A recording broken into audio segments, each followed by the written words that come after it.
সকলকে জানাই শুভ ইংরেজি নববর্ষের প্রীতি শুভেচ্ছা অভিনন্দন। সবাই এই নববর্ষে নতুনভাবে জীবনযাপন শুরু করুন। ভগবানের কাছে প্রার্থনা করি সবাই ভালো থাকুক, সুস্থ থাকুন।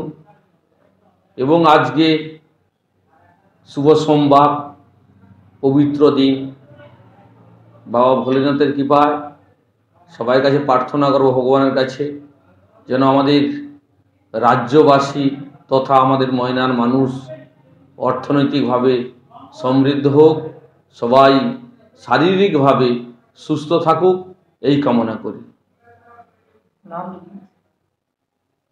চন্দন মণ্ডল, তমলুক সাংগঠনিক জেলা কমিটির সম্পাদক, ভারতীয় জনতা পার্টি। ময়নার অন্নপূর্ণা বাজারে অবস্থিত রাধাকৃষ্ণ জুয়েলার্সের পক্ষ থেকে সবাইকে জানায় প্রীতি শুভেচ্ছা অভিনন্দন। সোনা ও রূপোর গহনার মজুরির উপর বিশেষ ছাড়ের ব্যবস্থা রেখেছে কেবলমাত্র ময়নার অন্নপূর্ণা বাজারের পূর্ব দিকে অবস্থিত রাধাকৃষ্ণ জুয়েলার্সে।